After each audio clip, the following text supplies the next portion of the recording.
leaving WWE, there's people joining WWE too, from AEW. Speaking of that, Jade Cargill, let's talk about it. I'm happy. I'm happy to say the least. I'm ecstatic to see what they do with her. I think that is definitely going to be good with her. I don't know if they're going to shoot her up straight to the main roster, which I mean they might, but at the same time they might put her in NXT for a little bit. But at the same time, I'm like, I feel like them putting her in NXT is going to put a big shadow over everybody else. Like she's going to like she's going to everybody's going to be looking for Jade and not everybody else. But I think if they just shoot her to the main roster, that's fine too. But I'm sure they're gonna, she'll be training for a while with at the PC and getting her footing there. She already has the experience, but with Triple H and Shawn Michaels and everybody there, I think that they're gonna do right by her, and especially I'm sure Cody and all that they're all gonna be working with her and making sure that we get the best version of Jade Cargill in WWE. Yeah, I mean, we've already seen pictures of her in developmental, which I actually think those were older pictures, but I have seen plenty of articles and rumors saying that she is not going to NXT. She is going to the main roster, which I could go either way, to be honest with you. She is still pretty new in the business. But when you look at, she is new in the business, but when you look at her record, right? She had the TBS championship for over 500 days. 500 days. How many women have done that in the last 20, 25 years in any championship with anything? So, not to mention the fact that what we could see between her and Bianca Belair, her and Charlotte Flair, there's just so much to see her do. I'm excited. I think that that I didn't expect it to happen. I really didn't expect it to happen already. I didn't expect it to happen at all. Yeah. I didn't expect it to happen, but do I believe she's top talent? 100%. This girl is top talent. I'm a big fan of Bianca Belair. I think that she's super athletic and very impressive, and has done really well as previous champions and stuff. But Jade, she can or could come in and change the game. She could be that top person right out the gate. I think if we put her in NXT, I think she will dominate, and I think she will hold the championship. And if they do, I hope they do it again. I hope that if she does go to NXT, I want to see her have that NXT championship for 500 days. I want to see her take out every person on the roster twice over before moving to the main roster, if that's what they're going to do. If she's going to go to NXT, she needs to be there to be the best, and to keep those wins going. We don't want to just see her as a NXT roster. We don't want to see her as just an NXT champion. I think she's a future SmackDown champion. She's a future Raw or World Heavyweight champion, I guess. We are really going to see a lot of good things coming from her, and I just can't wait. I can't wait. So I'd rather her not be in development for too long, because I'm ready to see her smash some people and keep that quote unquote reign going, and seeing it in WWE. So super excited for Jade Cargill. I met her. She's just a beautiful person, and just the best shape a woman could be in. She just really, really is. So athletic. So I'm excited. I'm excited to have her in a WWE video game. That's for sure too. Yeah, I can't wait to have her in a game. So 2K24 is going to be very interesting. But just like some of the players in 2K23, like this TKO deal, this Endeavor, we gained some new stars and we lost some stars that we've had. Talking about that, talking about that for sure. So we've got there's so much to talk about when we're talking about WWE and wrestling, period, right now. This is probably more to talk about now than there has been in 20 years, with all the things all the pieces to the puzzle and moving pieces going on. The launch of TKO, But Endeavor merging WWE and UFC with their parent company that was Zephyr is now TKO, and so they could join the stock market. The crazy thing about the TKO kind of company here, parent company, is that I believe I read that Vince McMahon was actually the chairman of TKO. They're saying that WWE shareholders own 49% of TKO. So, meaning Endeavor controls about 51%, just enough for that controlling percentage. Now, I read like everyone that was on the board for TKO, who's going to be, under all these controlling these things. And, you've got some sports teams owners and a lot of people in TKO. But to have Vince as the chairman, I don't know if that's scary or not. Yeah, considering what's going on with him, yeah, it's interesting that he's even being in that position as chairman with the lawsuits going on and everything going on surrounding him. Because from what I'm hearing, they're getting ready to open that door back up and come for him as well with that with the cases and everything that's going on against him with the women and all that and the allegations. So it's very interesting. And will he keep that spot? Because I'm hearing that TKO is, hey, do we want this guy? Is this guy going to bring negative attention to our company? Right. Hey, do we need to? Hey, we don't want that right now. Because I've heard that there's been talks of that. So I don't know. And it could, I'm hearing that from Twitter, X, whatever we're calling it. It could be the, real talk. It could be dirt sheet talk, but I believe it. I mean, it has come from Sean Ross Sapp from Fightful, so I do believe Sean Ross Sapp, and when they do report that, I really do believe that. So I could see that happening because anything concerning Vince McMahon can either be a good thing or a bad thing, and lately it's been more of a bad thing than good. Considering the cases and everything, and there's a trial getting ready to come with that. And I don't know if they're gonna, want to keep him there. No, I mean, honestly, I really don't think that they will. I think that one hand, they do look at him because here's a man that took $1 million company to a $9 billion company. So in his mind, obviously, he's a genius when it comes to business. So I think that they may kind of take from him, like a sponge, kind of learn from him as much as they can, but ultimately they're going to have to bump him down or out or something. And especially since they got a Nick Khan, and Nick Khan is almost like the new person that they're going to. He's kind of taking that McMahon role. So it's kind of like, who needs Vince? We got Nick Khan. We don't need him.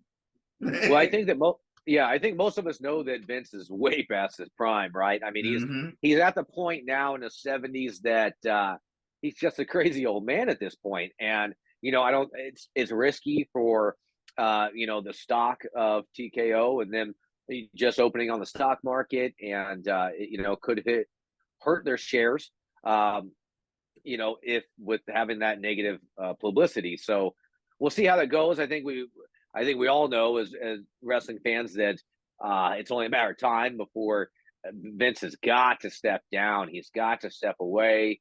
I know they definitely don't want him running creative anymore with WWE, and I don't know too many people that do. Triple H has done a phenomenal job.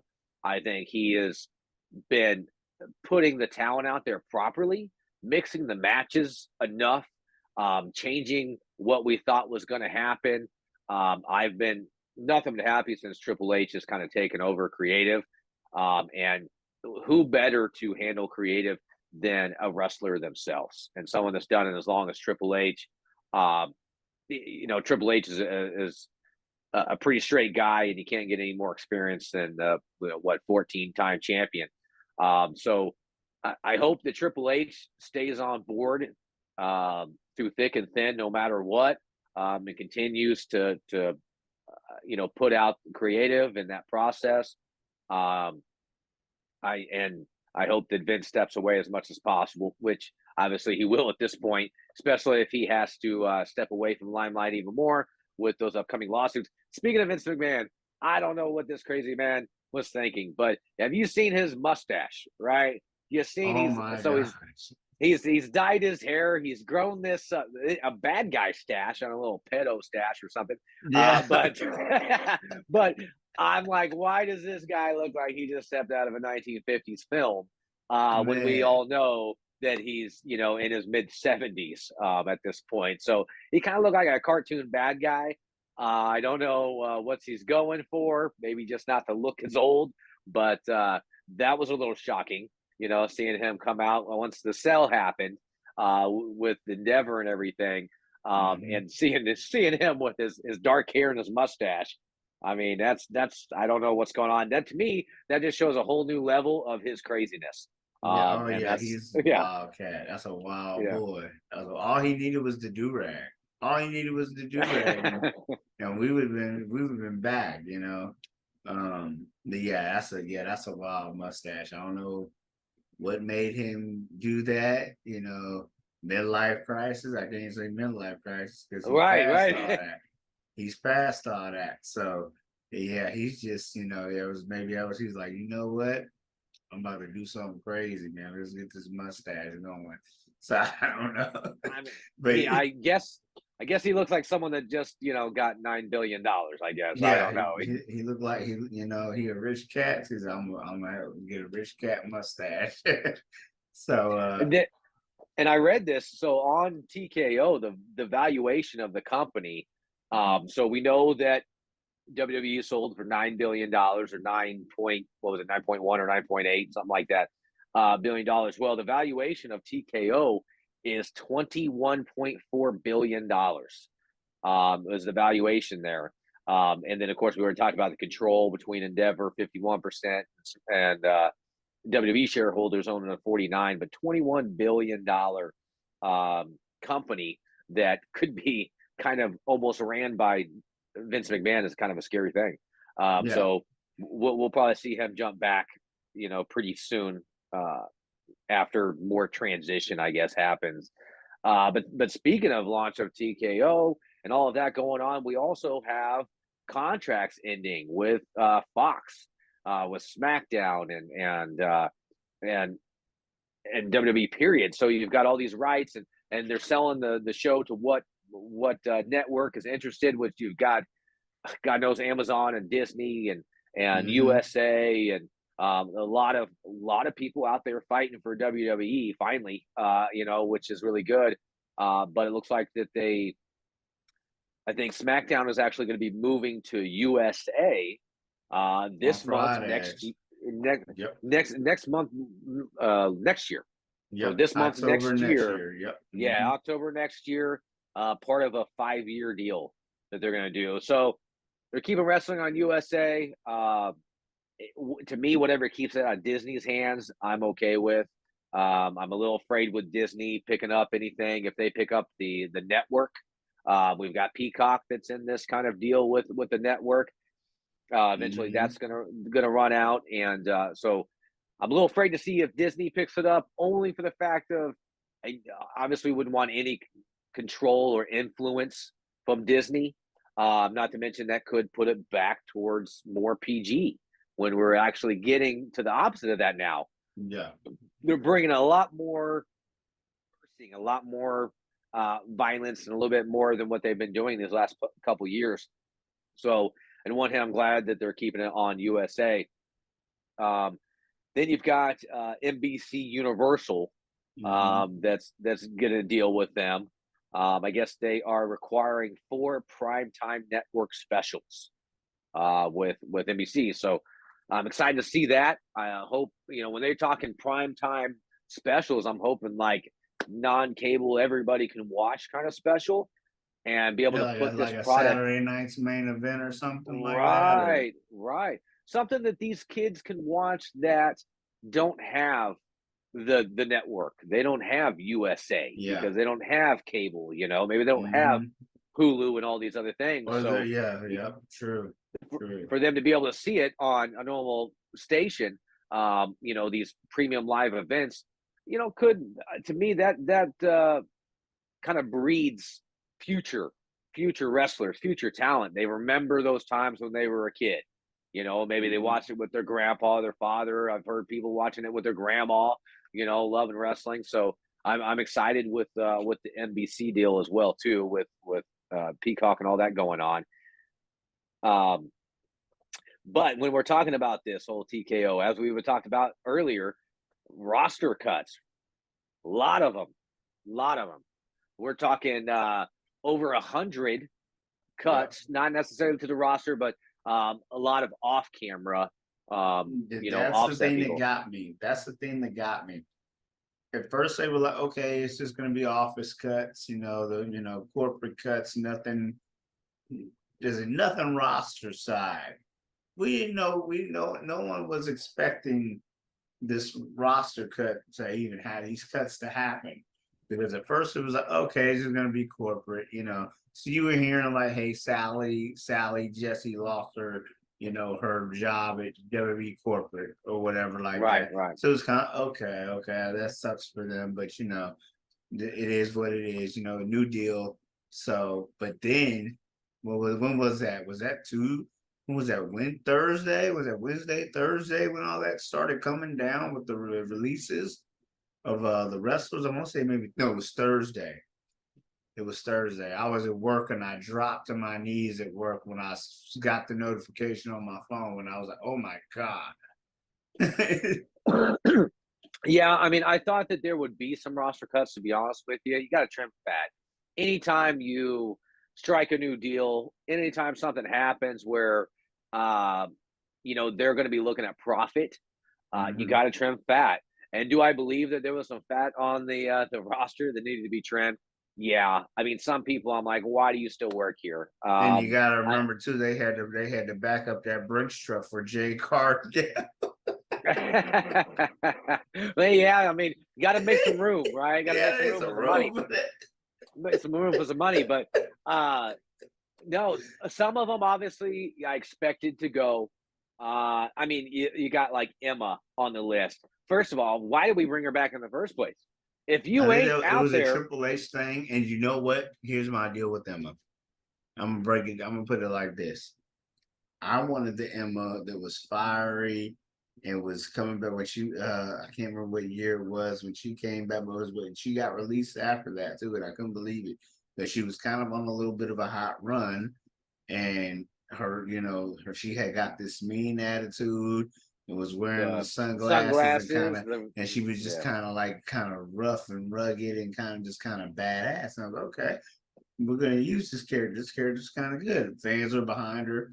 I remember she got on the commentary table on Monday Night Raw after a match or something like that, and the crowd was going crazy. And I was like, okay, there's something good on her. She's not doing the, NXT thing no more. So it's kind of okay. We're getting somewhere with her. And then it was like when she came back this time, I said, oh, good. Triple H is going to resume right where we were with her back then. We're going to get that badass Emma back that was with the glasses and the, the rugged character, the attitude. And it was just, we didn't get any of that. And I'm like, well, now what are they doing with her? I'm like, what are you doing with her? And you just see her back in catering, it's like, what's going on? What's going on with this? Yeah, that was weird to me. I'm like, and I'm like, what you're saying, why bring her back if this is what you're gonna do? Why even bring her back? But then I wonder too. Now this is where Vince and Triple H butt heads. Vince might have saw or was gonna do what I was gonna say, and Vince is like, nah, because remember now, Vince started coming back in that chair, in that booking chair. Yeah. It's like, oh yeah, now I'm booking the show again. Now I'm wondering, is he saying, hey, Triple H, now you gotta chill for a little bit. And I think that put a lot of stuff on the back burner, because you remember with Madcap Moss or Riddick Moss, they were starting to push him a little bit. Once Vince started getting back in that chair around Mania and stuff like that, he just stopped. You didn't even see him no more. I was like, wait, what happened to Riddick Moss? What happened? What was happening to these people? Emma. So the thing about Emma was the last time she was here before she left, They just had no idea what they were going to do with her.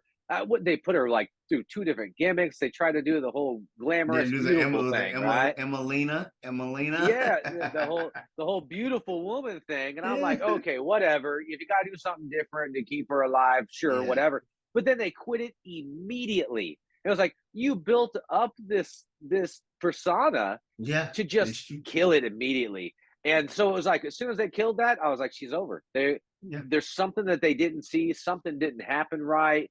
But I know I'm with you. The sunglasses, the leather jacket, the bad attitude, Yeah. that's what builds character. That's what builds that entertainment value.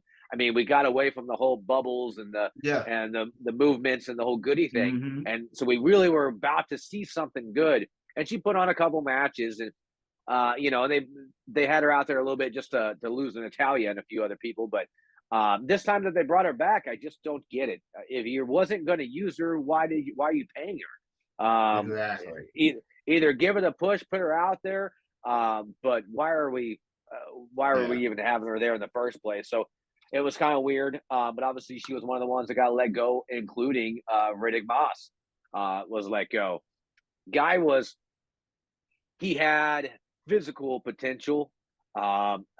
He did not find it with the crowd yet. Promo ability was kind of yeah.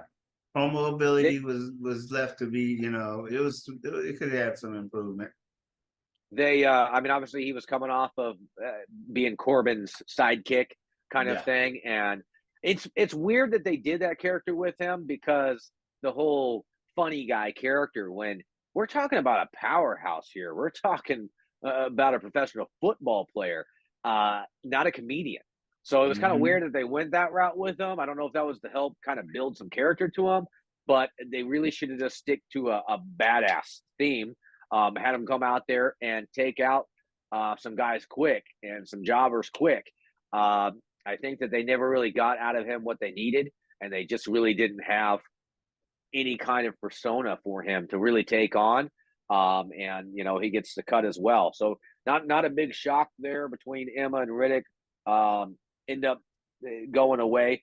A couple other ones that may not be a shock, like Mace and Mansoor, because God knows we did not need Maxim Mel models. But I don't know. They had some other gimmicks that I heard that they were pushing.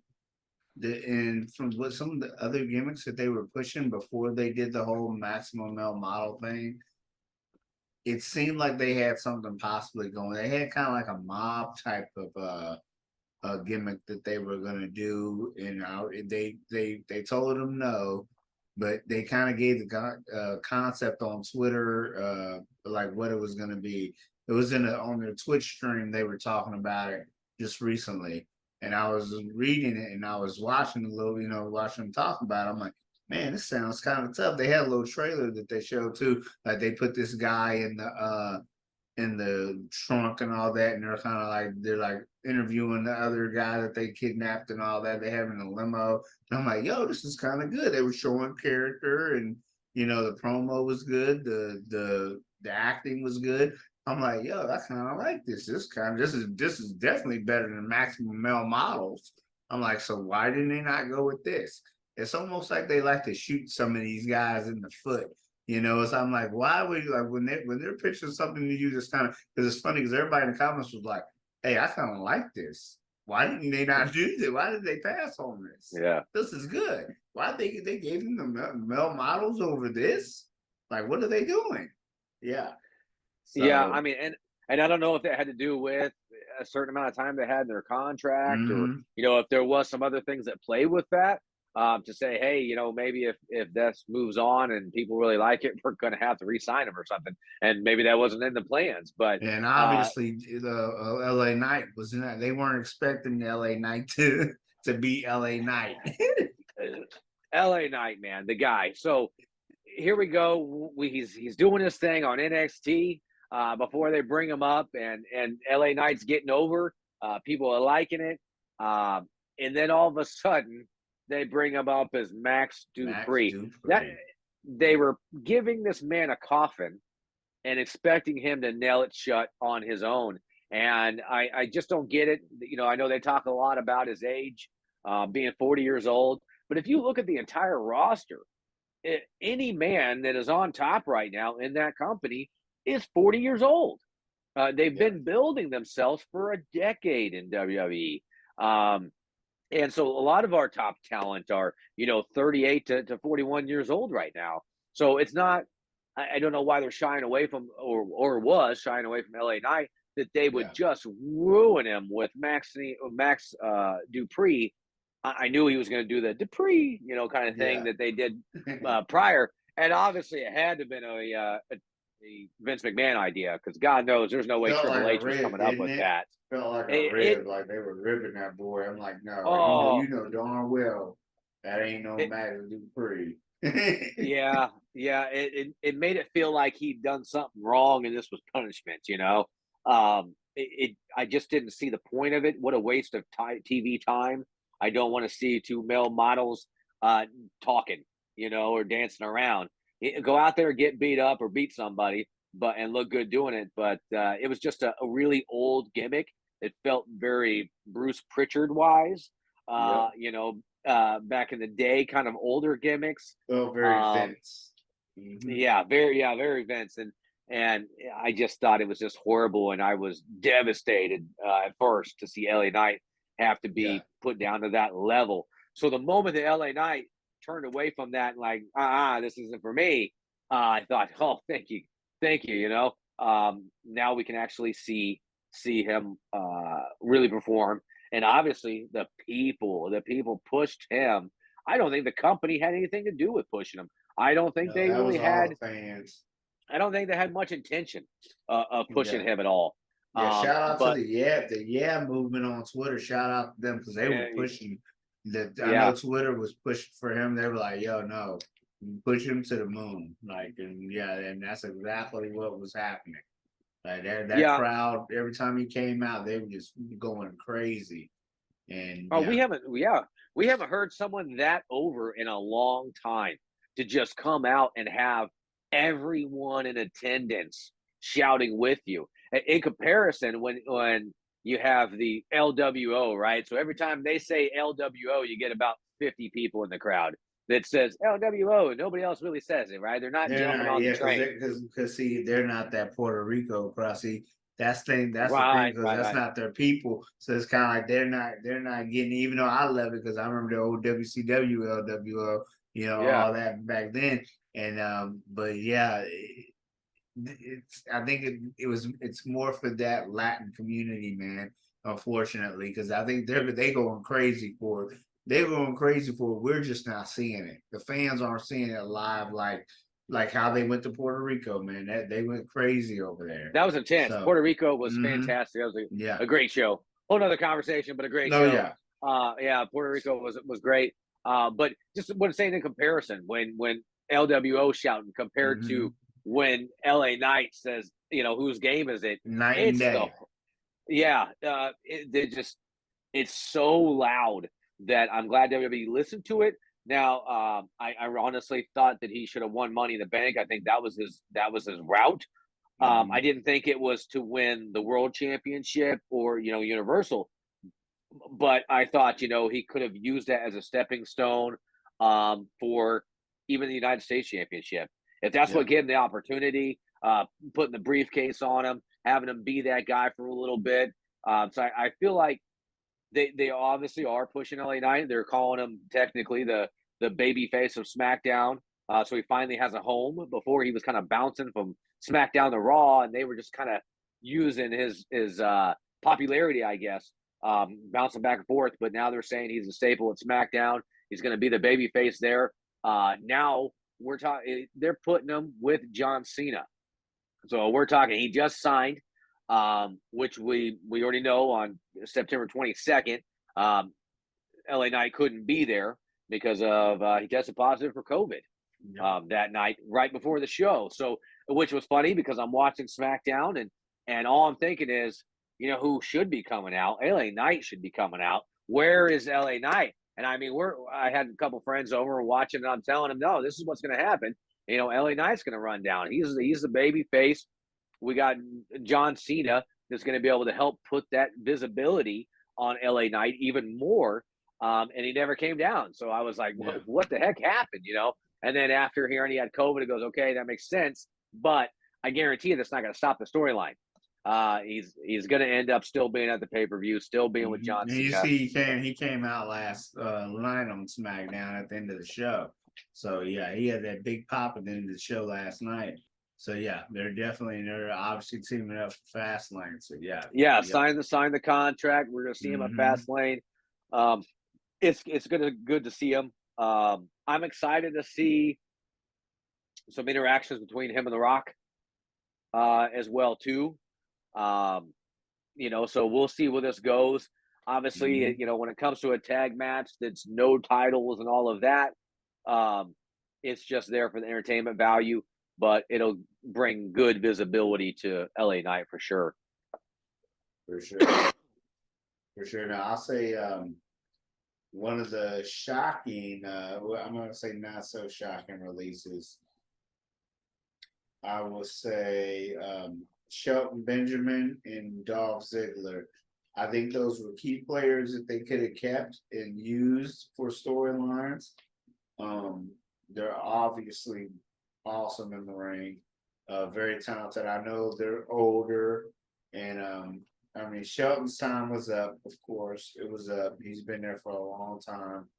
Same with Dolph. But I think it hurt more for the fans of those guys because they had such longevity and such good storylines in the past.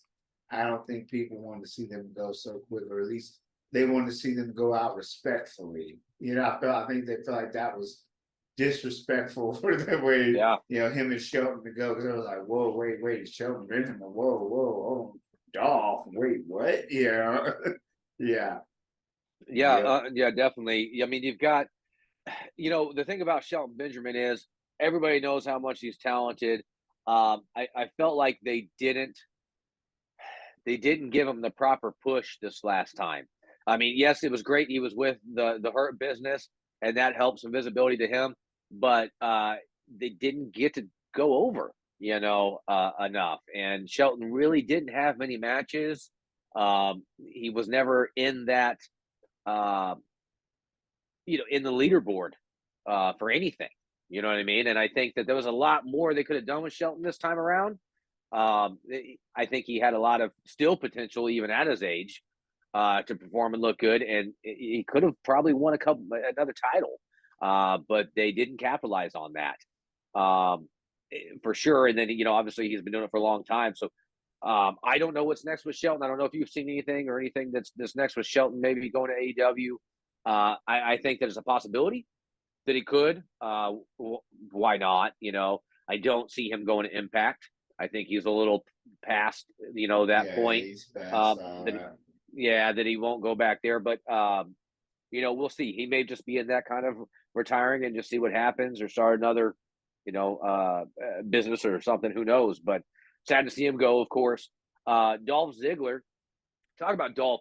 So this guy, one of the best sellers in the world, hence why he's had such a great career, is because the guy could wrestle himself, and just be great at selling.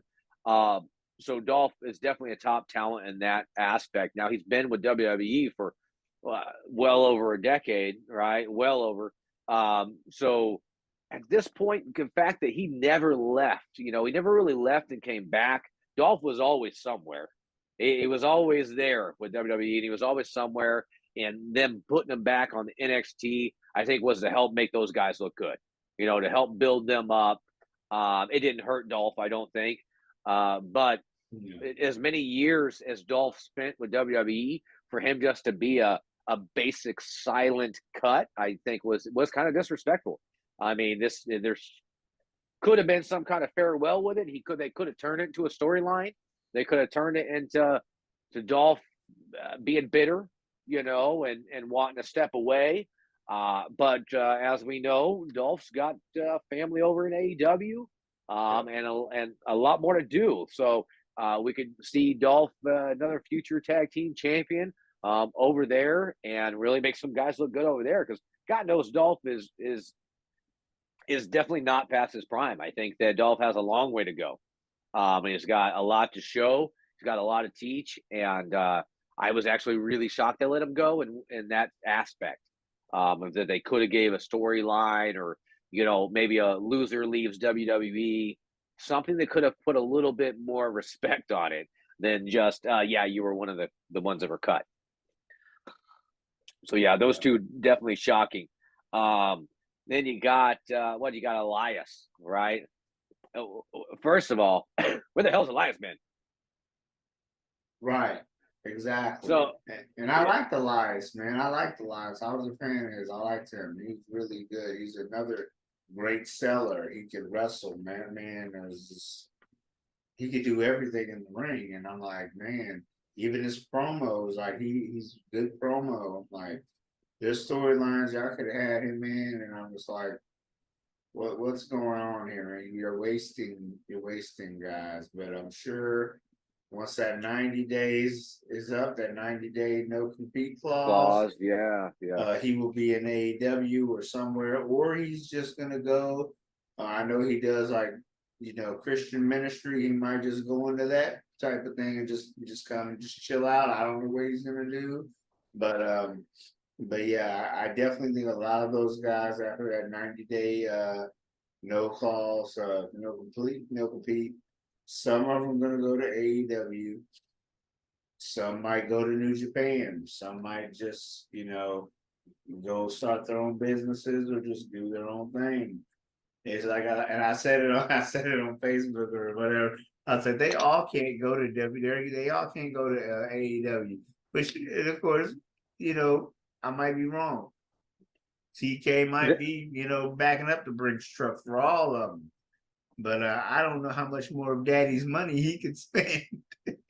Yeah, I mean, obviously that would, and I think that's probably one of the main reasons why they can't all go, right? I mean, they have to share with other talent that time, in the ring, the TV time, and that kind of deal, and not everybody has to wrestle all the time. So I don't think that, like you said, I don't think everybody's going to go over there, but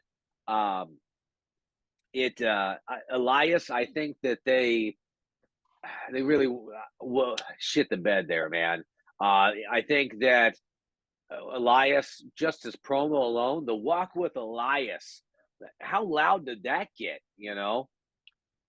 He had young people do it. My nephew, he's a music producer. He's a young guy. He's a young cat, but he was he came out. I remember like 2019. He came out to visit, and we walked around the plaza, and there was a guy playing guitar outside. We were like, oh, he was like a lion. So I was like, oh, like he was just making fun. But he was like at the same time, he was like, hey, he kind of, the guy kind of looked like Elias too. He's like, it's Elias, So that's how over that guy was. Like he was over with the youth. He was over. Period. He was. He's walking. He had kids. People going to walk with Elias. He had it. He had it, and like they just literally let that just drop. They let it drop, Yeah, and I'm like, why? Why would y'all do that? and I don't know if, I know at some point he did get injured, and I don't know if that really kind of put things sour, and maybe they had to kind of redo storyline because of that. I'm not sure, but I know that I wanted to see everyone walk with Elias. Yeah. I thought that he could have, when Seth Rollins did the Monday Night Messiah, I thought that was Elias's character. That's what Elias should have had. Everyone walk with Elias. That could have been his group. He could have had people add to it. And why? Because everyone wants to walk with Elias. I think they really could have done something with him. I thought he was over with the people. The guy looked jacked. He was great on the mic. He could control the audience, whether it was a cheap pop or a hill move to make everybody mad. He had that power, that control, and they really should have listened to the people at that time and jumped on that train. And because they didn't, it just completely missed. I mean, he came out with the music, and he just kept getting interrupted, which was one hand was funny that he kept getting interrupted every time he tried to sing, but then he'd lose. And it's just like, well, what are we doing here? What are we doing with this guy that could be the leader of, these drifters, of this group, of these people that want to walk with Elias. They want to be under his wing. They want to learn from him. And so when I saw Seth Rollins being that Messiah character, I'm going, this could have been Elias. This could have been his deal. And so it was sad, and we never saw Elias recuperate from that. And then he went to Zeke, right? Ezekiel. Yeah. Ezekiel, right? So he's just, and that was funny. It was comical. The fact of, that's my little brother, and even though it's just me that shaved, and then when you see me, I'm going to have a fake beard Kevin on. Owens. Yeah. I thought it was great. And you know what? Elias was so over that Zeke was over. That when Zeke come out, he's over. Now he's generic as looking as possible, being as generic as possible, and he still got over. And that's the thing is, when you have talent like that can get over as this drifter, this songwriter, Elias, but also get over as this generic nobody, that's talent that we missed out on. So the fact that they let him go, I'm going, I thought they let him go a long time ago. Honestly, man. I haven't seen him do nothing in a long time. So not a big shocker, but a huge loss, I think, in there. We saw Top Dollar, I guess, got the cut, which I don't know what to say about that. Obviously that one botch really did not help his career. They're flipping over the top rope as he did. I'm not even going to front with you. He wasn't doing it for me. Even in NXT, he wasn't doing it for me. He just wasn't. Now, I just personally, the group Hit Row, I just wasn't on board with. I didn't feel invested enough with them. The only time it worked was with when it was Swerve. When Swerve was, I'm like, he was the only reason that group was doing somewhat good, and it sucks because I like Ashante, Adonis, I like D-Fab. I wasn't a Top Dollar fan. I just wasn't. No, and I think he could be mad at me. He could be mad at me if he wants, but I mean, it just is what it is. I mean, and I'm not saying him as a person, just the character. I didn't like the character. He could have, it could change it, but I will say they were good at getting heat. They were good at getting cheap heat, or he come out talk crazy to the crowd. I witnessed it live. I'm like, he can get that crowd going. So, but yeah, no, it wasn't for me. But like you said though, that group was just, it was cool, but it wasn't at the same time because it just wasn't working. To me, without Swerve. Right. And I think that's when it really started going down. Yeah. Without Swerve, it changed the aspect of the group. And then, not only that, but Top Dollar, he lost a bunch of weight, more recently. And I just felt like he needed to be that big guy. That's was part of him. And when he lost some weight, I felt like that's kind of what thrown him off in some of his matches. He was just used to not being maybe so light, or that changed his endurance and his speed and things, and maybe he just hadn't got it down yet. But obviously, we all saw the botch where he went over the top rope and ended up flipping out. It's definitely gonna go down in history, as one of the probably worst botches that they've ever made. And I felt like the moment that happened, it killed all credibility for him. Just because he didn't have enough yet anyway. So to have an accident like that, live TV, and have that happen just really made him look bad. And they really they didn't give him good footing. The whole group, they didn't give good footing really too. They didn't push him. They didn't get enough opportunity. So to know that he got cut, I'm not really shocked about it. So I don't know. They had him on where I actually I wouldn't say first saw him, but more of introduction to him was he was on Hidden Treasures. So WWE. He was good on it. I did like him on there. I did like Most him Wanted. Most Wanted Treasures. Yeah, so I'm thinking here we got someone that can talk. We've got someone that can present and can be running or helping this show for WWE. For them to cut him, that kind of was a shock. To say, well, you gave him all this. You let him do this when a lot of people didn't know who he was, and then as soon as you try to expose who he is as a wrestler, they're done. And I think maybe he could have done something else. Maybe he could have gotten into commentating or doing something else with him. But it is what it is. We'll see what he does from here. I Yeah. really can't see him being a big draw at too many other Yeah, promotions. I really though there's the only with the one person though I will say I hope they get something right with Shante. I think he's a good athlete. He could do something. I really want them. Hopefully, I don't know how good of a wrestler she is. I think she's got some wrestling under her belt. B-Fab. Hopefully they do something with her. Separate from Hit Row.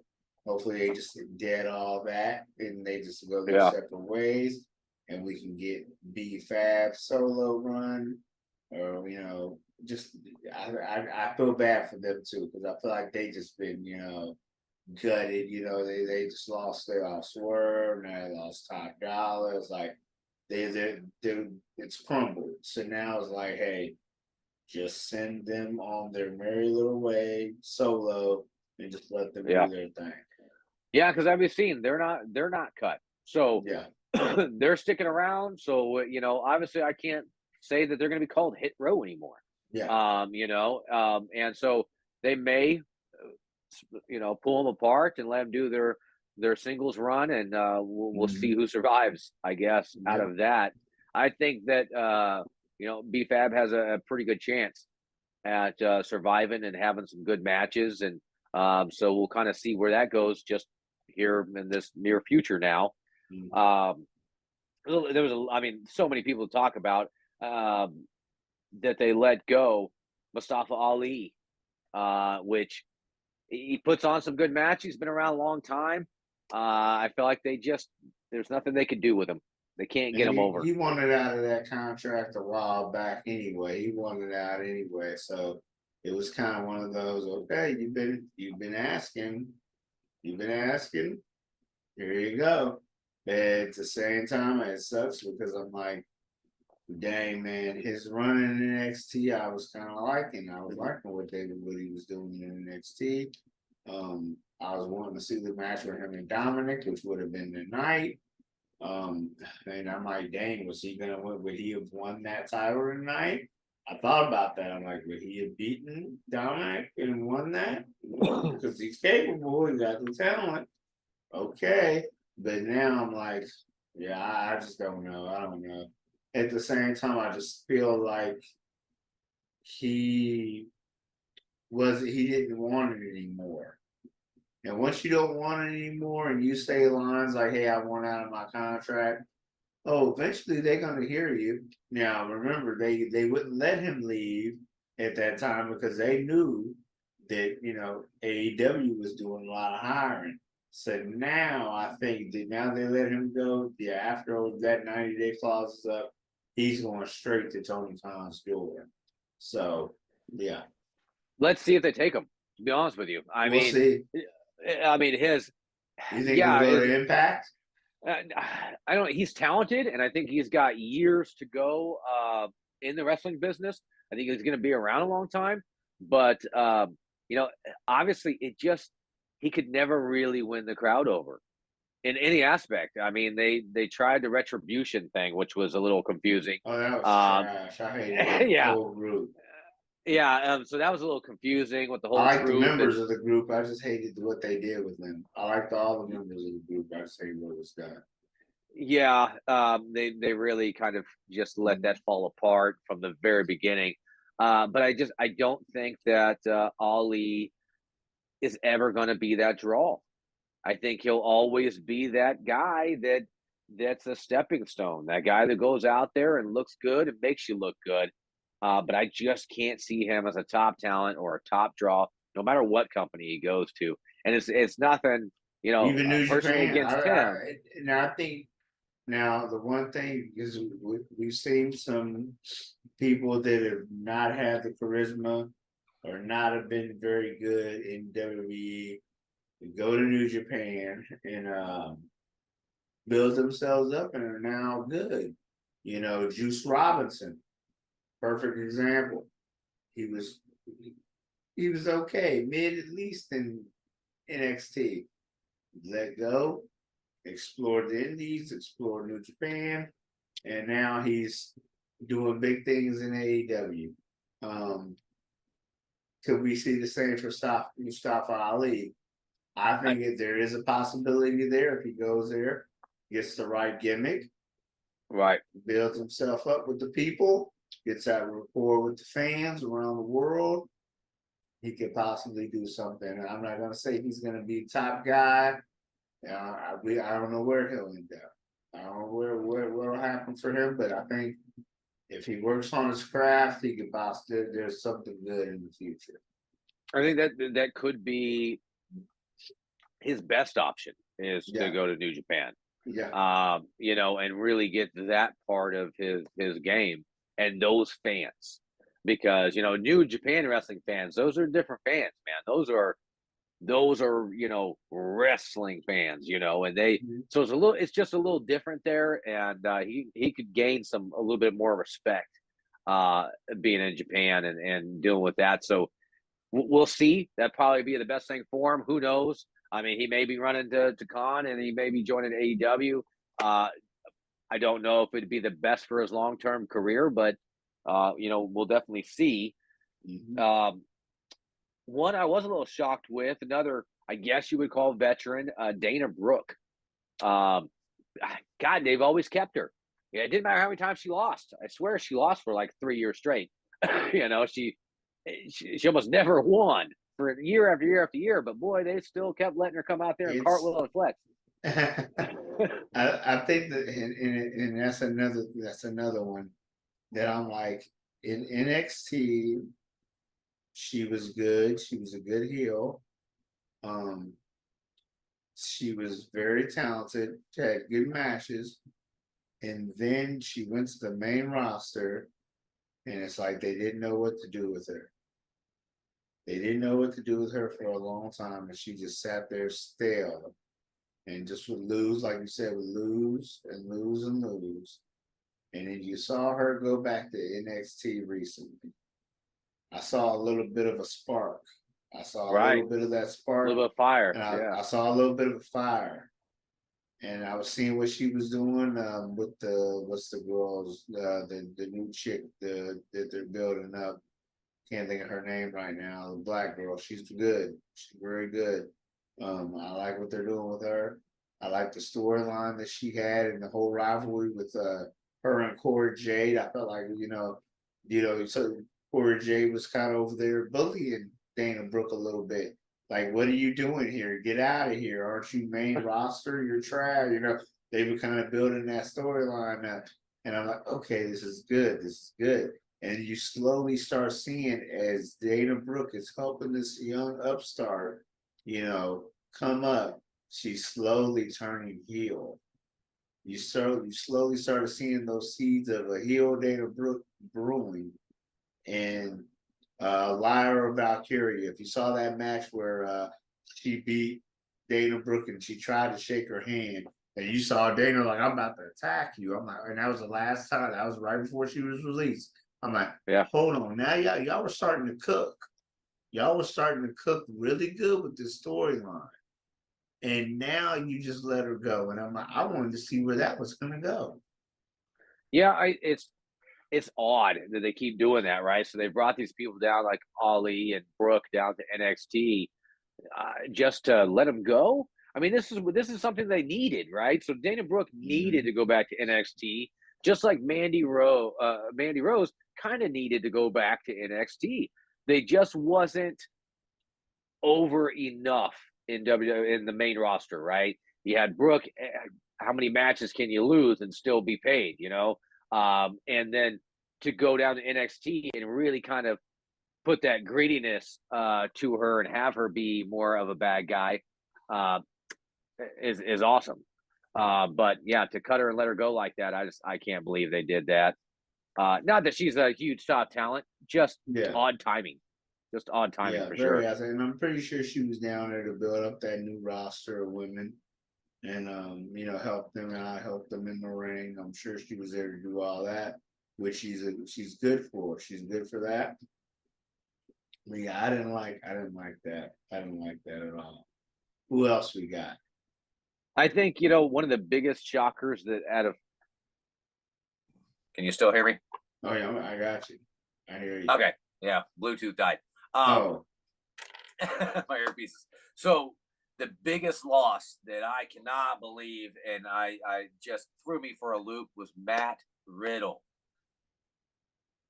Matt Riddle. Why? Why? We're talking about a guy that's gone out there and for months after months after months was on every single week out there busting his ass, looking great, and kind of building that run.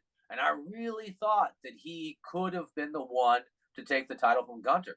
Um, and then for him to be gone, it's just like, oh my God, we just lost a top guy.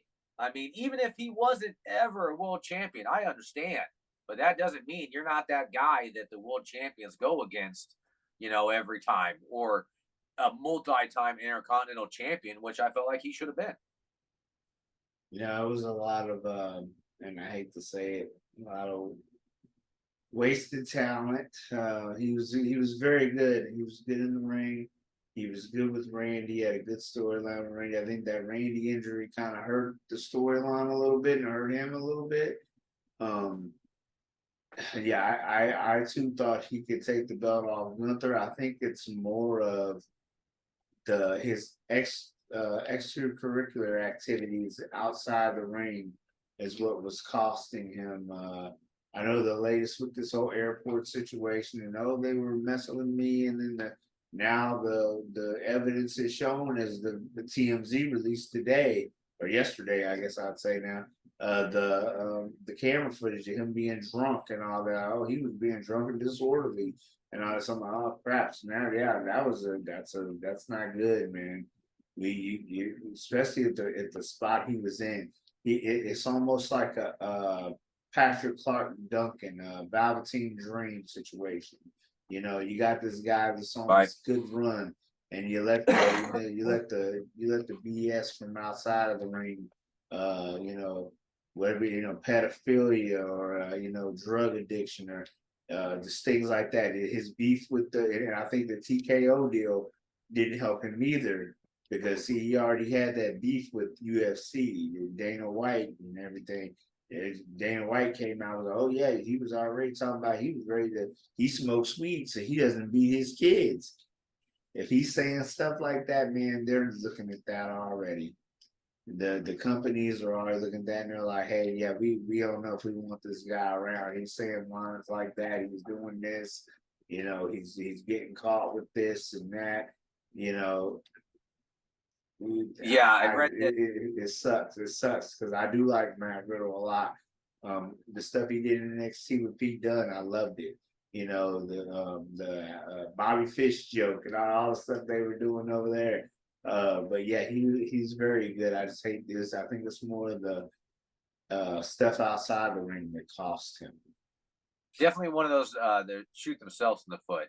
Mm-hmm. I don't know if you ever saw his Ultimate Fighter Yeah, season that he was on, but it was pretty bad. I mean, he was drunk and being ridiculous and breaking stuff, and I was surprised to see that he even made it through all of that.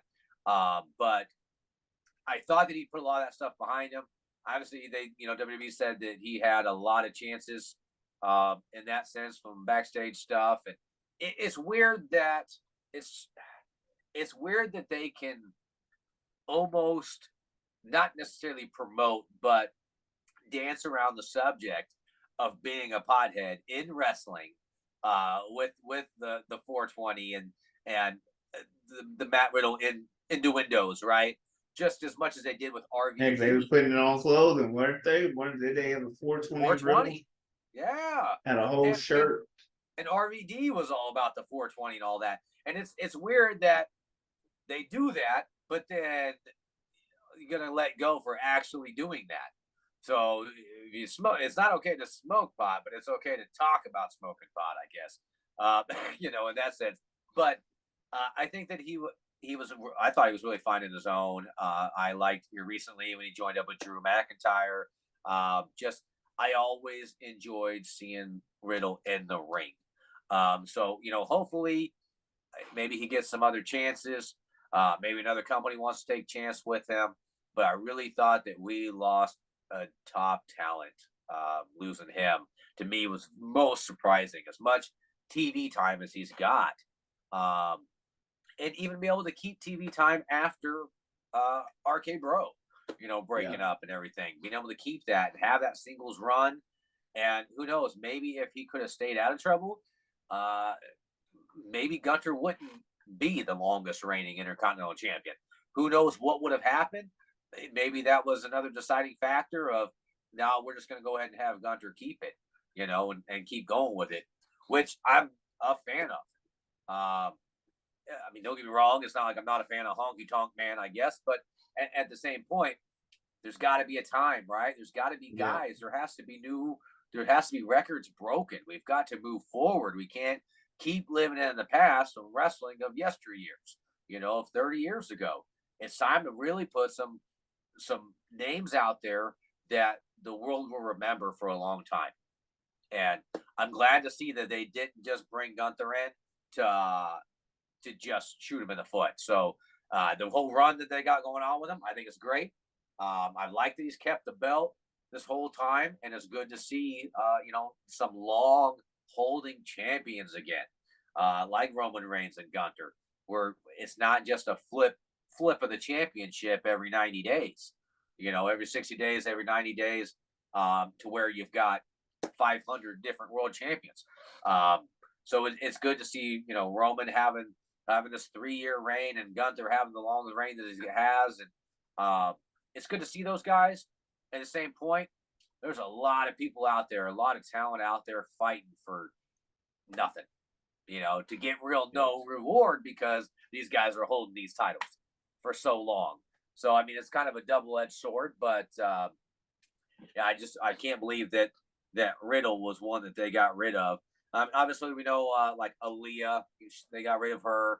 I think she was still on the really doing list. much with her anyway, unfortunately. She was, she was starting to get with it with Rodriguez, or Gonzalez, or whichever you want to call her. She got a little bit of TV time there, and I think the title's there, and she wasn't looking too bad either. But no, other than that, she was never gonna be a star player. So the fact to let her go, not a big shock. Probably the last major one I would really care to talk about is probably Rick Boogs. Yeah, Rick Boogs. Yeah, that's crazy. They were literally promoting that guy for the Slim Jim stuff.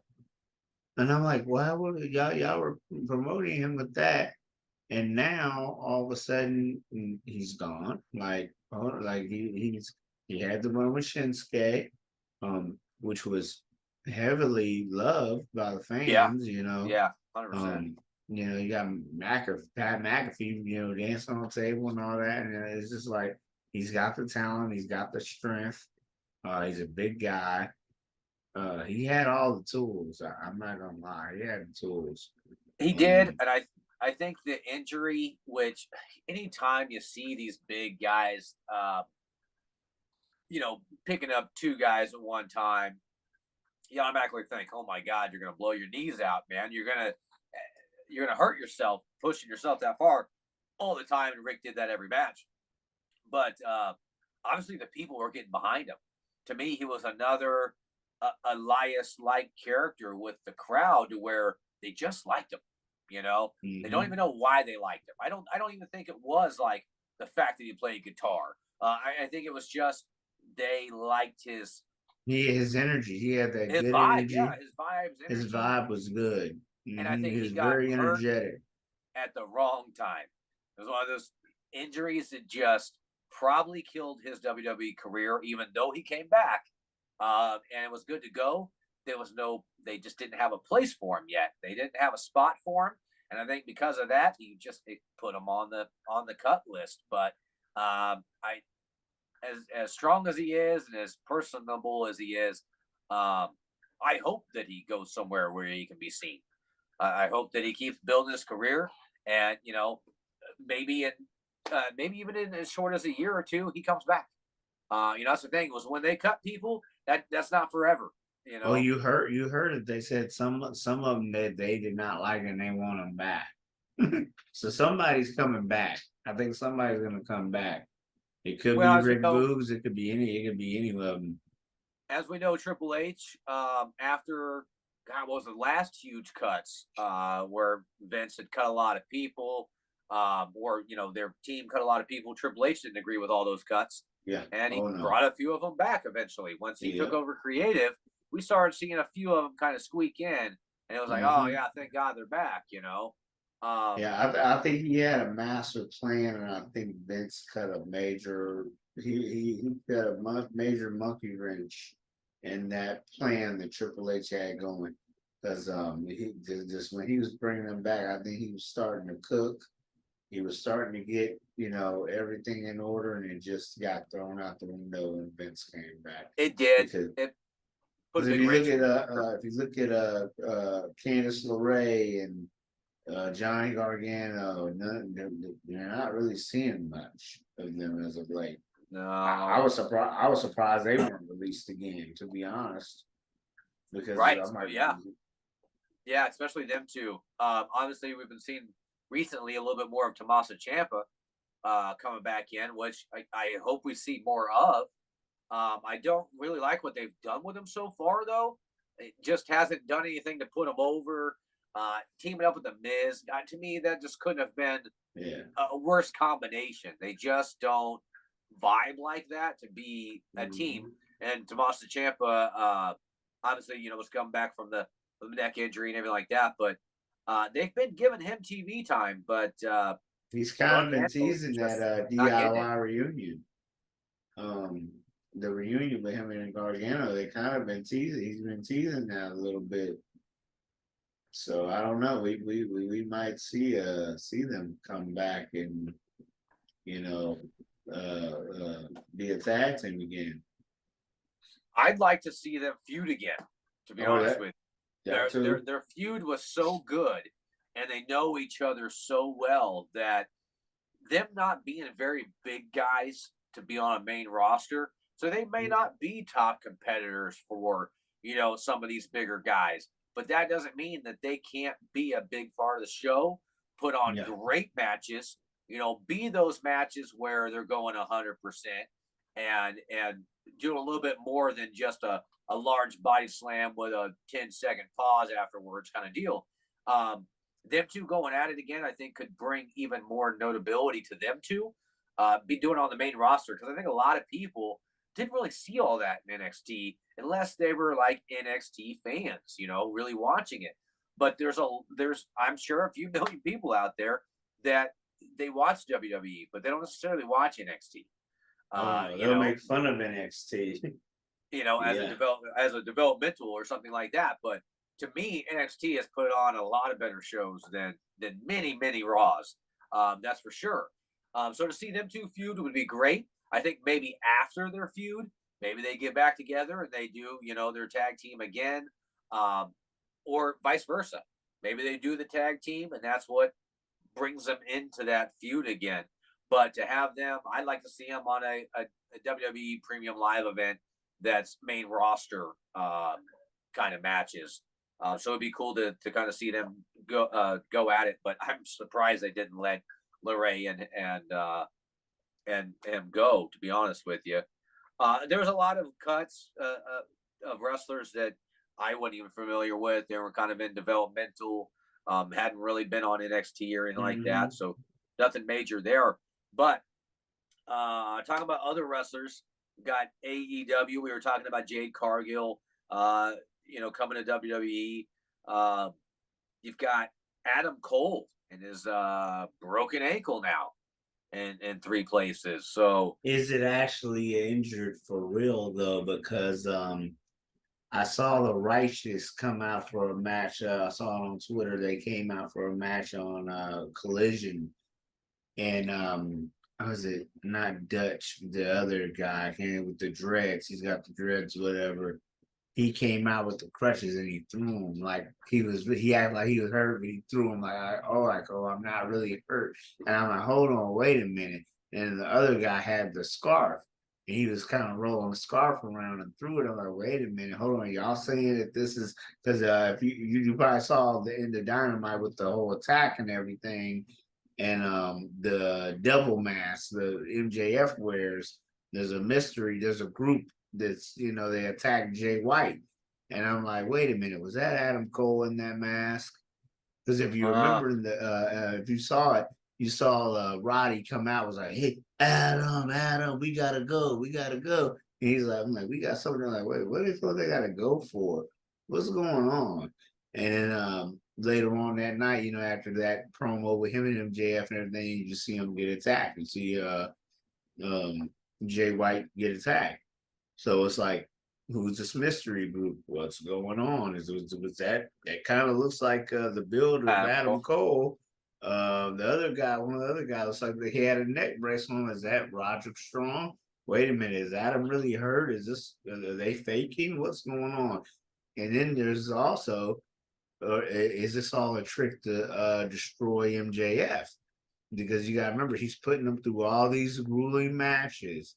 He's now got him in a handicap match tomorrow, at Wrestle Dream.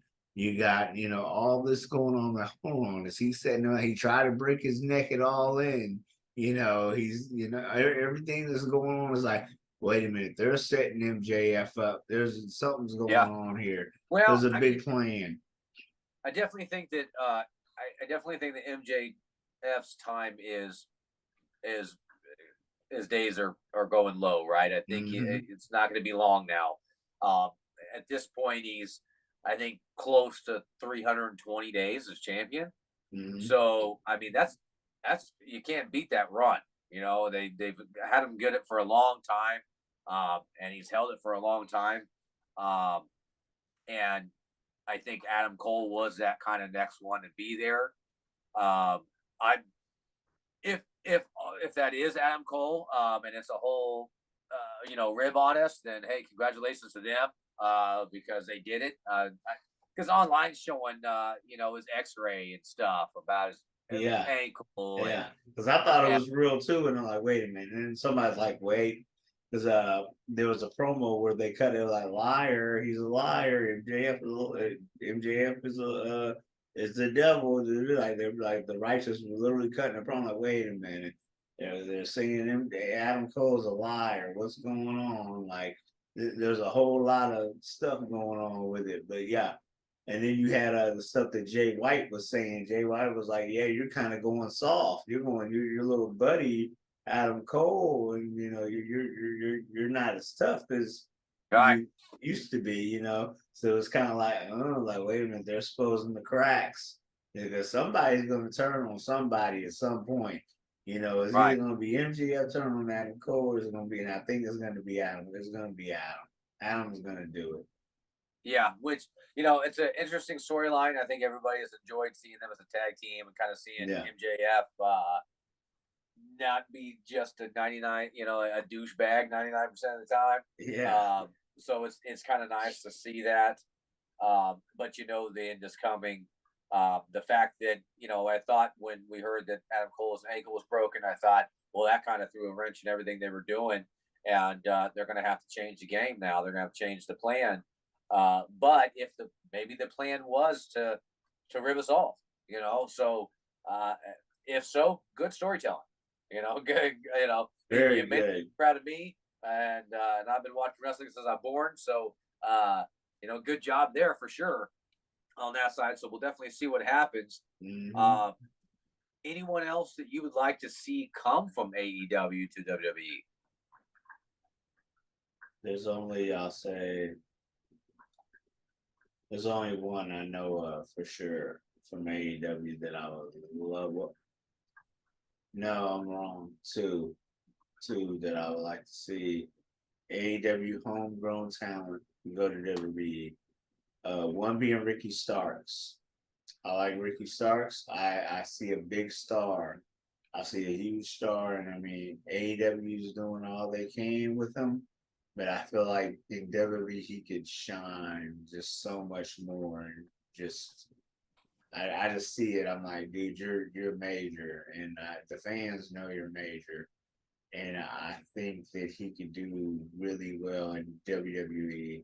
The other one I would say, and she's been impressing me. I never thought I'd be saying this, and it even caught me off guard. I would say Julia Hart. I really think there's something with her Oh yeah, that could be yeah. definitely used in WWE. I know that you got the people already in the NXT roster and everything, but I think she alone has just caught me all by surprise. Her moves have caught me, but I'm like, yo, she's really good. I've been watching. I usually record the shows and I don't really watch them back. I've been going back and watching her matches, and I'm like, wait a minute, wait, she's really good. Like Got I something. love the character, the heel character, like everything. So I'm like, yo, her entrance is good. I'm like, yo, she's got it. She's got it. And Yeah, I'm I think. sure what was I gonna say?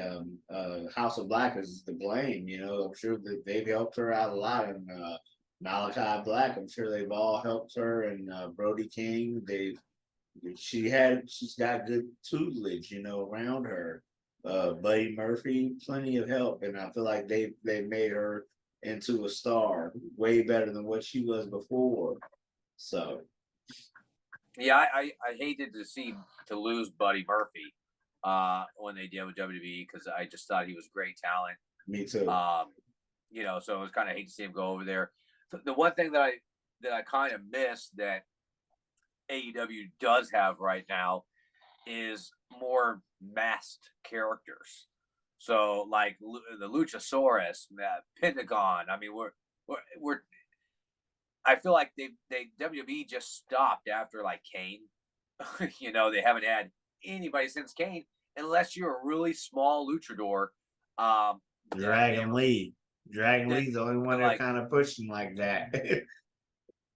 It seems like every time you get a mass superstar in WWE, they make them carry a pinata, and it's the most outlandish stuff I've ever seen. Back in the day, it was just bad. They had them coming out on lawnmowers. Oh yeah, I remember. I remember. Yeah, I remember all and that. then having the pinatas, with Lucha House Party. It's like, Yeah. what are you doing? First of all, this isn't the 80s. What No. Why are we stereotyping so much in this? And these are top. Vince thought it was funny. Vince thought it was funny. He thought all that was hilarious. Yeah, So exactly. That was I don't know. It's past that, right? So that was many years ago where, back in the 80s, yeah, you had to do a lot of that so people could relate to the ideas and things like that. But I think we've kind of killed a lot of talent because of that. The Lucha House Party and all of that, and Kalisto and all of that have a lot of talent. I'd like to see some large contenders that have that mystery to them of the mask.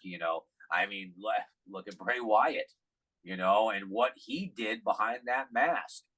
Kane behind his mask, Mick Foley behind his, and I feel like we're kind of missing that right now. But transitioning from into Bray and masks and all of that, what do you think about a possible Bo Dallas Uncle Howdy run? You know what? I really want that story. I was so heartbroken. I love that shirt, by the way. I just bought that shirt you're wearing. I just got it recently. But I've been a big Bray fan, and everything that he's done since NXT.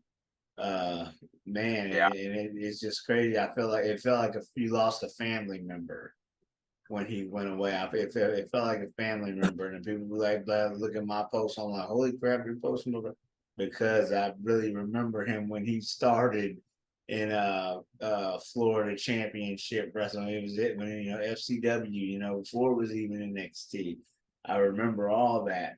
And I was the like, Husky man, Harris. yeah, Husky Harris, and yeah, and he that really, really found his niche, was talking and having that emotion, being able to evoke emotion. I mean, his promos were like novels. You know what I mean? Storytelling, literal Yeah, storytelling. yeah. Nobody was no. You look now and you like, who is telling stories like that? He was, and now I've gone back to YouTube and I've gone down the rabbit hole and I'm like, holy crap, that man was telling us about the Fiend a long time ago. Even when the Wyatt family was a thing, he was telling about the Fiend a long time ago. Like leading, he was. leading towards it. And I think that Mhm. was going to happen again. And he was leading towards something else, and we were Yeah. going to something different, going to something bigger. And Uncle Howdy obviously was a huge part of that. I Mhm. think that myself, as well as tons of Wyatt fans, have always been wanting to see him and Bo team up. You know, them being brothers. Bo Dallas over the last couple of years, you know, once they pushed him down. Um, he gained a little bit of weight, got a little bit kind of bigger. So he was a little bit more thicker, you know, than he was before, which really matched up, I thought, really well with Bray.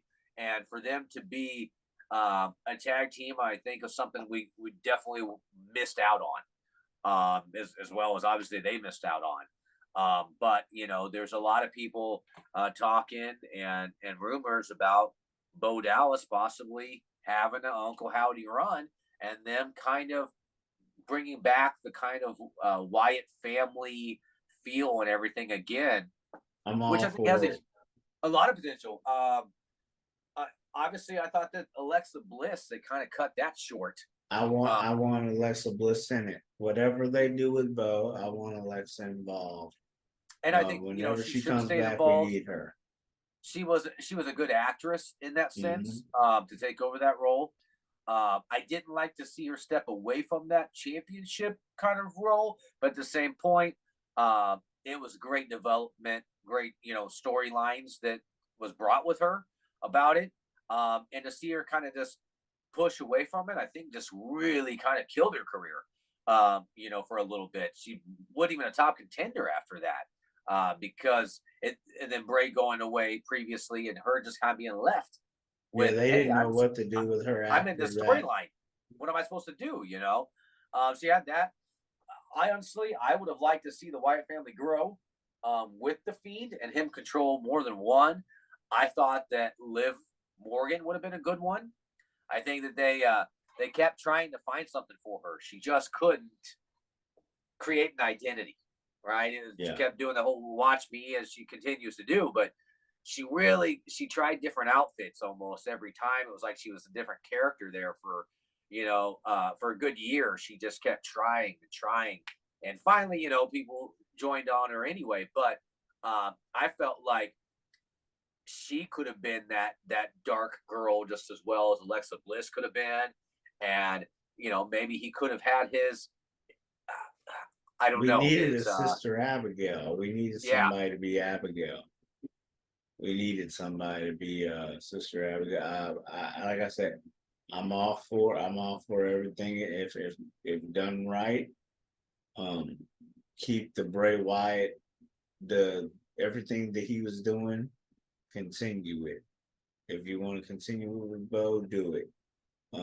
Whenever Alexa Bliss comes back, um, I don't know if she had the baby yet. Maybe whenever she has, I think she might have already had. They just had the I baby. think I think I so. think she just had the I baby. think I they think. just had the baby. Whenever she decides to come back, continue where they left off, or at least just start something with her and Bo. But yeah, I think there was, like you said, that Alexa Bliss has been in limbo Yeah, ever since, and then when they were starting, and it sucks because she got pregnant right when everything was starting to get hot again. yeah, That Royal Rumble that lost to Bianca Belair, and it was just like okay, now what? right. Which was a horrible match, by the way. Yeah, it was. I Yeah, highly disappointed. I thought Alexa Bliss uh, was just I think at the same time though, she found out she was pregnant and was probably like, oh shit. They probably had to be hella safe. So because I went and rewatched that match. That match was actually pretty quick. And I was like, Yeah. oh wow, that match was quick. And I'm like, they must have found out she was pregnant and was like, yo, we gotta like protect her in the best way I felt it. possible. I felt it was just not a good match, and it went by Yeah. so quickly, and I was just kind of upset because it's like, why? Why did we do this? Why? I mean, Alexa hadn't been in that championship spotlight in a minute, and for And her to didn't go back need up to. there She and didn't just need job to. out. I mean, she just Didn't jobbed out, and it she was just didn't like, need it at man, all. it served no purpose. And just to have her go up there and job out, so it was kind of irritating. And hopefully she can build back up when she comes back.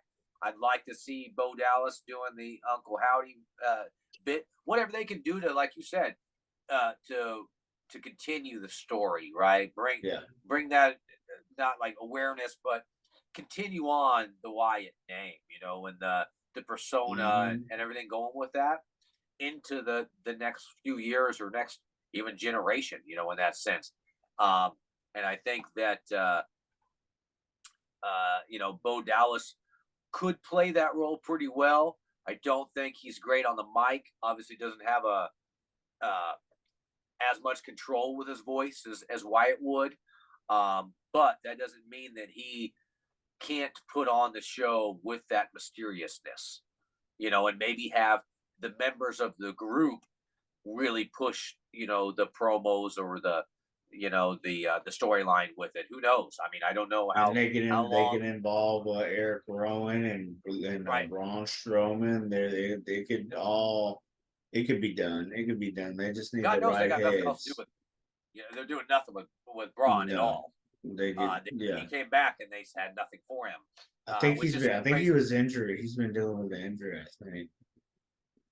Here as of recent, yeah. Yeah. But yeah, they really didn't have anything for him when he got back either. So I don't know. We'll see where that goes. But like I said, just a lot of things going on with wrestling right now. It's exciting to be a wrestling fan. Not only like a wrestling fan right now, but a wrestling fan that's grown up with it. So seeing the 80s, the 90s, the 2000s, now we're in the 2020s, and the different eras, and we could be looking at a new era. Now, whether they call it the Triple H era or maybe they call it the TKO era, I don't know where they're going to go with it, but I think we're definitely on that cusp of a whole new era in wrestling. I feel like as they say, we're in a wrestling boom right now. Yeah. We're in a boom period, and which is good for the business. I've noticed a lot of the shows are selling out. I'm seeing Raw and SmackDown are selling out, and I'm like, oh, look at that, that's awesome. I'm seeing fans in the crowd. I've been paying a lot of attention to the fans in the crowd as of late. I'm seeing a lot of younger people, a lot of older people, a lot of people that you wouldn't expect to watch wrestling or watching again. A lot of fans are coming back to it that went away. I've received messages of, hey man, I stopped watching wrestling years ago, but your posts and your stuff you're posting on social media about all this wrestling stuff, it's got me watching again. I'm watching the Bloodline. I'm watching Sami Zayn and Kevin Owens. I'm like, oh, that's awesome. Like, that's awesome. Like, even though I might just be a small part or just to, just to help the business. People look at me crazy. Like, why are you posting all this stuff on Facebook? You don't get it. You might not get it because you're not a fan or you don't understand. Right. But the wrestling fans are loving what I'm doing. They're loving what I'm posting. So it's like, they get it. They get it. And that's for them. And also at the same time, for that old wrestling fan, that casual fan that has stepped away, it's causing them to come back. Who's this LA Knight person that's being posted? Who is it? What is this Bray Wyatt post? What's this? There's a fiend. What is fiend about? Wait a minute. Hold on. This guy passed away. What's going on? So there's a lot of good going on. There's a lot of characters that are bringing people out. Rhea Ripley. Rhea Ripley alone has brought back fans that weren't watching just off her. There was a girl that I sat with when we met Sheamus that day, that night of SmackDown. This lady came and sat by me and my son. I never expected. She looked like, not she wasn't bad, but she was like a middle-aged lady, but like somebody's, mom or grandmother or something like that, and came by herself. I was like, "Where's the kid with you? Where's your family?" "Oh, I came by myself. I came here for Rhea Ripley." I was like, "What? You're here for Rhea? You wouldn't even expect it looking at her. You wouldn't expect it at all." And I was like, "Wait a minute. Well, you're here for Rhea," and she popped for the whole show and everything. And I was like, "Holy crap, this is crazy!" Like and I think the Fox deal helped it out. Yeah. I really say I think Fox brought a lot of eyes to WWE that weren't before. And I think there's a lot of secret wrestling fans that are in casuals. Oh, I don't watch that stuff. They're secretly watching. Yeah, I They're think secretly watching. You got plenty of people out there that still watch it from when they were kids, but they don't talk about it. They don't have a lot of friends that maybe are into it as well too, so they're not really public about it. I as a collector, I've got a lot of wrestling items. I've met over 100 wrestlers. I've got a lot of autographs and different celebrity things and many belts and stuff. Mhm. And a lot of people, they come to my house, and if they're not wrestling fans, they just don't get it. So they see all this stuff and they're like, "Oh yeah, I mean that's cool," but they don't get it, right?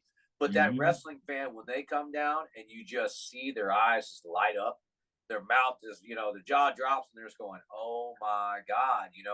That's a lot of my stuff I have is just because of that.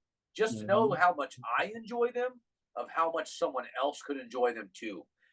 Just seeing them in front of you and saying, "Oh man, I can hold this belt in person." I can't believe you met this person, or you have this person's Mhm. autograph, or this or that. And so I'm always trying to kind of be that advocate of saying, "Hey, they always tell me, oh man, I watched wrestling back when Stone Cold and The Rock." If they're not a huge '80s fan, they're talking about the Attitude Era, which Attitude Era was gigantic for wrestling. Period. All over the world, everybody knew. At that moment, wrestling was so hot. But after that, we fell into the ruthless aggression era, and at that point, a lot of fans kind of dropped off and got a lot of bit Even I older. dropped off a little bit after that ruthless aggression era. I had stopped watching for a while. I had to take a little break. But The here, and early that's the thing. 2000s, yeah. Yeah, and that's the thing. Or That's mid. I always tell people that I've stepped away from wrestling. I've stepped away from it several times. Every time I step away from it, it pulls me back in. It's like I can't get away from it. It always comes. It always brings me back. And I'm like it's just it's a part of me. Like, and I'm like, love me or hate me for it, whatever. It's a part of me, and that's me. If you don't like it, get out the way. I could be on a date with a girl, going on a date with, "Hey, I'm a wrestling fan. I'm gonna tell you straight up right now, so you don't think I'm crazy or weird or whatever. Yep, I Yeah. watch wrestling. If you don't like that, I guess we'll go our separate ways or whatever." And most of the time I get the, "Oh yeah, I'm a fan too," or, "Hey, yeah, that's cool." Sometimes I get the, "Really, really," I'm like, Yeah. "Dang." And It's I our really feel like it's a lot of it's just preconceived notions, man. I talk to a lot of people, and like I said, they say, "Oh yeah, well I know who Stone Cold is," and blah blah blah. And I'm like, "You should be watching now," And they're like, "Oh, I'm not really into it anymore." And I'm like, Did you get tired of seeing people get kicked in the face? Because I don't. There's yeah. never a time I get tired of seeing the action in the ring every Mhm. single time, week after week. Seeing what new moves are going to happen. Um, you know, and and luckily, I had three boys. I have four kids. I have a daughter and three boys. And of course, since the time they could walk, it was about wrestling. I'm like, hey, you can walk, you can get speared. Okay, so we can, we can, and I'd start training and wrestling, and they knew every move. They knew every wrestler. I could tell them I want an RVD frog splash, or no, no, no, I want an Eddie Guerrero frog splash. I mean, they knew all this stuff, and even they've kind of grown away from it. And I think a lot of the reasons why so many people have grown away from it is this PG era. It wasn't edgy enough. It didn't draw them in. They didn't feel like it was like they were feeling guilty to watch it or something because there was bad stuff going on, like it was Yeah. back in the Attitude Era and stuff. But no, I'm telling people today, like, hey, wrestling is so much different than it was in the '80s. Or back in the day when we were young. You've got moves were a clothesline and you didn't get up. One clothesline and you're down for 3. Yeah. Now you get clothesline 12 times, super kick 10 times. You kicked out of 3 different moves, and Claymores and all kind of crazy stuff. The hitting is much harder. The action is much faster. The wrestlers are putting on much more of a show. To me, right now is some of the best time to ever be watching wrestling, and I think a lot of people is not going to know it until a year from now. They're going to look back at this time and say, man, wrestling was really good at that time. So I'm always, a firm believer of saying, hey, we used to start watching it again, or, hey, come over to my house. I have people come over and do wrestling night every week. And, I have people over for pay-per-views and stuff like that. I always have. I always think that it's something that is fun to share with other people. To me, watching wrestling alone is not the same thing as having, a buddy or some people with you. So you all react. You all react at the same time, whether it's a storyline or, a really big move and stuff. So I'm excited for the time of wrestling right now. I don't think I could ever step away if I wanted to. I think it's just kind of a part of me. It's in my veins. I've come to terms now. I've just come to terms. It's a part of me. It's gonna be with me. Like I can go and pick up my son. He's a wrestling fan too, and his mom be like, "Really, really?" And she was too at some point. Now and now she'll go and be like, "Oh, yeah, I'm a big football NFL. I don't care nothing about that WWE stuff." Okay. All right, you can feel that way, but you still know who Roman Reigns is. You still know who Sami Zayn. You still know. You're still seeing that Fox, and you're still seeing Fox, and you're still seeing whatever they play football, whatever they do on. You're still seeing WWE there. You're still watching. You're still saying it's still in your mind. It's like now. I'm sure there's fans here in Kansas City or wherever oh, I don't care about the WWE stuff, but I'm pretty sure that their thoughts are like when they ride around the city and you see that WWE Super Show promo for the T-Mobile Center, and you're seeing Roman Reigns, and like, who's that guy? Or you see, when you see that happen, somebody's thinking, hey, what's the show about? What's going on over here? Oh, that's a good looking, especially with the women. Oh, that's a good looking guy. Who's that? I think this TKO deal is going to put WWE in a whole other limelight. We may be seeing some of wrestling matches becoming a little more real looking, more real brutality in the sense of mixing what UFC's got going on. And I think that works both ways. And UFC may start building in some stuff that wrestling's got going on. Maybe UFC starts building. Did you hear about the packaging that they're getting ready to start doing for the live shows? So I'm hearing there's going to be a TKO package on certain events, like I'm guessing special events. Like when you buy the ticket for the show, it's going to be like a 2-for-1 deal. So like, let's say Saturday is the WWE event. You're gonna have that package where you can go to Saturday's show, which is the WWE PLE, whatever that is. Then Sunday is the UFC event in that area, in that same area. I'm worried about how expensive that would be, because I've been to UFC and and I've been to plenty of WWE. Yeah, same. But I wonder how that's gonna go. It's going to bring a lot of exposure to the world, right? I mean, we've got UFC that is 100% worldwide, which WWE has always been worldwide, but not everybody is always paying attention. So with UFC, we could see some things. We could see entrances much different, a lot more entertainment value to MMA. They may kind of change things. We may be going in to the cuspice of UFC 2.0 in a sense, with this merger, and especially if you've got the minds of WWE involved in that too. So we kind of could see some cross promotion as well. UFC fighters have always been known, to cross promote, or once they get done with being in the octagon, some of them come to the ring. So I'm excited to see which way it's going to go, how that's all going to work. And I'm glad to put those two together.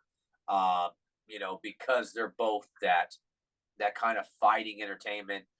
So to put them together, I think it's cool. It's where they kind of belong, and I think that this is going to boost WWE a lot. I don't think it's going to hurt UFC at all, but I think it's really going to boost WWE. So we definitely have an exciting future in the wrestling world, and some really good storylines and pay-per-views and stuff coming up. I still can't get away from saying calling it pay-per-view because I know. PLE still weird to me. I'm like, it is. PLE. I'm trying to make that a regular vocabulary word. That's why I kind of said it so loud tonight. But you still caught me still saying pay-per-view because it's still hard because I'm like, it's always been pay-per-view. Right. So, People, the PLE, people, that sounds like like people don't understand what you're talking about when you say that. But it's I'm all for it, just paying for the network and getting all pay-per-views. Yeah, I like the Peacock way. Keep it to Peacock. Yeah. So, yeah. Yep. But yeah, I think we will cut it here for now. We'll definitely have you on again, man. That was good stuff, man. So we'll definitely do it again, man. Tell the people where they can, find you on social media or whatever, or even if they want to, interested in seeing more of your collection. Yeah, I mean, I definitely got some belt reviews that I've done on YouTube. Of course, should be under Derek Parker. We got the $1 Million title on there, and of course, my reviews are always kind of backed up with some history of the belt, and who's been the champion and what's going on with those belts at the time in the review. So I definitely got some of that stuff, and I look forward to being on some future podcasts as well with you. There's always plenty of wrestling to talk about, and I'm always ready to talk about it. So let me know whenever you're ready, and I'm definitely ready to get down and talk some more about it. For sure. Appreciate you, man. Thank you for coming on. We'll definitely do this again. Thank you. Yeah.